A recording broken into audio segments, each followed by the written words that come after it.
गुरु की साजिब नवाजी प्यारी सात संगत जी, बड़े प्यार से कहना जी, धन निरंकार जी। सात संगत जी, आज का टॉपिक है भक्ति का फल भक्ति पाए।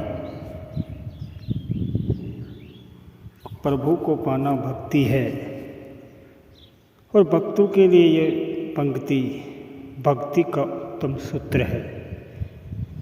जो प्रभु को गुरु कृपा से पा गया वह धन्य हो गया। वह भक्ति की बूंद नहीं, भक्ति का महासागर पाकर उसमें गोते लगाने लगा। गुरु रामानंद जी ने गंगा घाट की सीढ़ियों से उठकर कबीर जी से कहा कि उठो राम के प्यारे, राम कहो। गुरु का इशारा समझ चुके कबीर जी को राम का पता गुरु के एक वाक्य से चल गया। वे उठे और भक्ति की सीढ़ियों पर चढ़ते हुए भक्ति की उच्चतम अवस्था पर पहुंचकर कह उठे,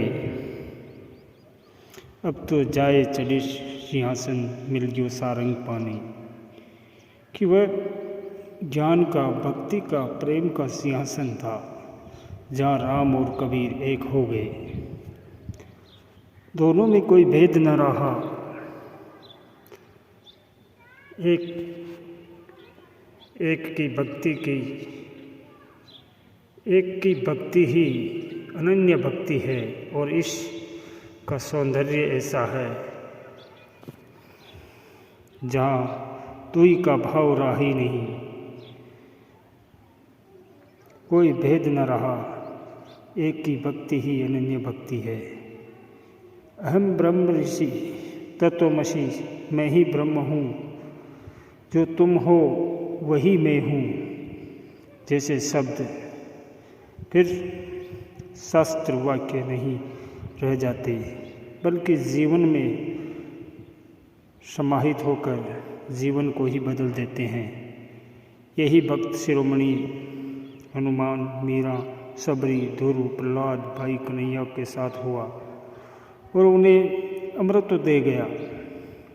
साधक और साध्य जहाँ एक हो जाए वही भक्ति का सागर लहराने लगता है। भक्ति मार्ग की सबसे बड़ी बाधा बाहर नहीं भीतरी है। काम, क्रोध, मद, लोभ, मोह, अहंकार का पूरा साम्राज्य अंतर्मन के साथ छल करता है। गुरु ही इसमें इनसे छुड़ाता है। इसलिए भक्तों ने गुरु को गोविंद से बड़ा कहा है। सात संगत जी, माया ने छला पर गुरु ने छुड़ाया, बंधन मुक्त किया। गुरु ने माया से मुक्त कर ब्रह्म से युक्त कर दिया। सात संगत जी, संसार में तरह तरह की भक्ति की जाती हैं। प्रभु को सर्वत्र मानकर प्रभु की आराधना की जाती है, पर गुरु से मिलने वाली दिव्य दृष्टि के बिना चर्म चक्षु जो दिखाते हैं उतना ही देखा, सुना और समझा जाता है। आंतरिक आँखें खुले तो ब्रह्म का विराट स्वरूप नजर आए, वरना युद्ध भूमि में खड़े अर्जुन की तरह केवल युद्ध स्थल सेनाएं, कौन अपना कौन पराया आदि ही दिखेगा। सत्संग जी, जीवन में सद्गुरु आए और सचेत करके कहे कि देख मेरा विराट स्वरूप, तो फिर विलंब क्या।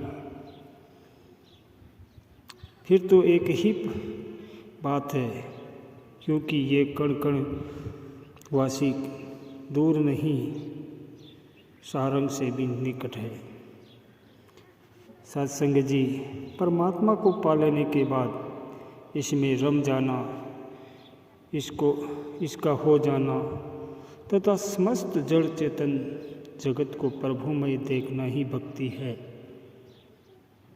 कामी, क्रोधी, लालची से भक्ति नहीं हो पाती है, जबकि आत्मबोध प्राप्त भक्त समस्त मानवीय विकारों से मुक्त होकर भक्ति का आनंद लेता है तथा स्वयं का और जगत का कल्याण करता है।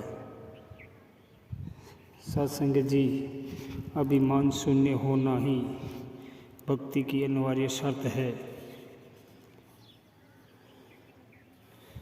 चाका चाहे प्रेम का रस, राका चाहे मान, ये भक्ति पथ के प्रतीकों के लिए उचित नहीं है। सत्संग जी, गुरु चरणों में मिट चुका महात्मा मुख्य मंच पर बैठा है या फर्श पर, कोई फर्क नहीं पड़ता। एक नगर में सत्संग हो रहा था। महात्मा पुष्पों से सजे श्वेत मंच पर विराजमान हुए। जगत में संत असंत सब है। भ्रमित लोग झगड़े पर उतारू हो गए, कहने लगे परमात्मा को दिखाने का भ्रम फैलाते हो, बोले वाले लोगों के साथ छल करते हो। महात्मा बोले कि मृत शरीर को श्रेष्ठ वस्त्र से ढक दिया जाता है या फूलों की माला से, उसे कोई फर्क नहीं पड़ता है। मैं हरि गुरु चरणों में मिट गया, तभी ये हार फूल डाले जा रहे हैं। यह सुनकर लड़ने आए असंत भी संत के चरणों में नतमस्तक होकर अंगुलीमाल की तरह पर वो भक्ति मार्ग में लग गए। सत्संग जी, हम भी विकारों के कीचड़ में सने हुए थे। गुरु ने दिशा दी तो जीवन ही बदल गया और भक्ति में आत्मोत्थान ही पहली प्राथमिकता हो, तभी सत्संग जी आत्म कल्याण और जगत का कल्याण संभव होता है। और सत्संग जी, तभी भक्ति का फल भक्ति मांगा और स्वीकार किया जाएगा। संत जनों, वर्ष 2023 में रूप में जीवन का एक और वर्ष विदा हो गया।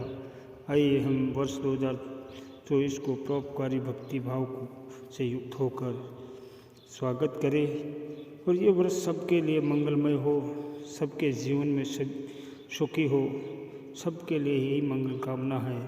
सर्वे भवन्तु सुखी, सर्वे सन्तु निरामया। सत्संग जी, बड़े प्यार से कहना जी। धन निरंकार जी।